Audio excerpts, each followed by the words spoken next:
One Piece and Naruto both have consistent formulas for writing villains. In One Piece, most main villains are evil tyrants who forcefully take control of a location and oppress the citizens. This creates a consistent formula for each arc.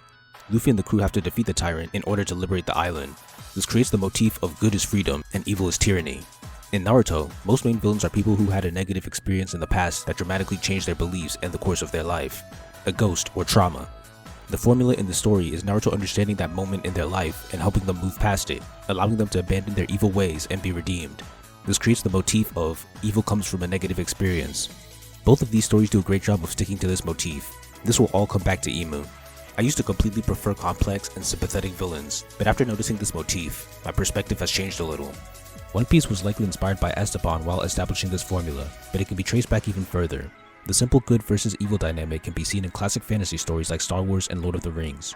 The main villains of these stories are pure evil and lack any moral complexity or sympathy. One Piece is the same. Most of the villains are evil, unsympathetic tyrants. They don't have thematic ideologies that can be debated like in Naruto. They rarely have tragic backstories. This weakens the writing of the villains as standalone characters, but it makes the dynamic between good and evil much stronger. The reward of freedom becomes much more substantial after a pure evil tyrant has been taken down. Naruto's approach was likely inspired by Yu Yu Hakusho, specifically Toguro and Sensui, but it can also be traced back further. In superhero comics, a lot of villains are dark reflections of the hero, especially in the movies. They are how the hero could have ended up if they had one bad day or they didn't have positive influences around them. Naruto does this very well, but it takes it a step further and redeems the villains by talking to them and helping them overcome their trauma. One Piece is about saving society, Naruto's about saving individuals. Now I have respect for both styles of villains. Both have very optimistic views, but in different ways. One Piece is saying that we can always win the fight against evil and overthrow tyrants. Naruto is saying that we can always grow past evil by healing from trauma. Good always wins against evil, but in different ways. One Piece isn't concerned with how people become evil. It's concerned with how evil affects the innocent and destroying evil once it exists. That's why the villains don't get their sob stories. The citizens do. Naruto isn't always concerned with villains in high places, which is why we don't often see large groups of citizens affected by the villains. It's focused on how hurt people hurt people. Individual characters we know are harmed by the villains, like Gaara, Shikamaru, Jiraiya, and Sasuke. One Piece asks, how do we beat this villain and free the people? Naruto asks, how did this villain turn evil?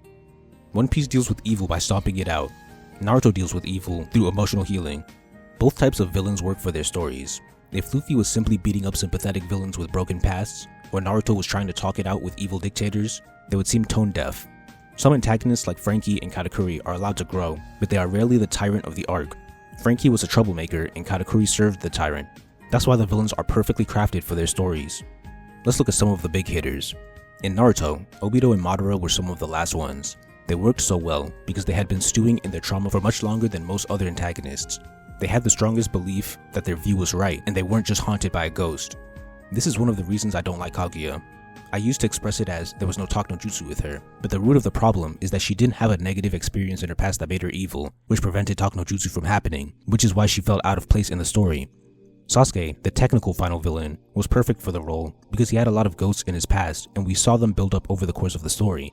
We saw his belief in his philosophy strengthen. He had already experienced Naruto's way with words, so he was the toughest sympathetic villain to break down and heal. As for One Piece, I believe the world government and Marines are such great villains for the story because they are the biggest tyrants in the world. The story isn't saying that they're evil because Oda is against governments. Most islands that Luffy saved returned to their original governments once the tyrant was taken down. The problem with the Marines is that they use their power oppressively and unjustly, especially the main antagonists like Akainu. This brings me to Imu.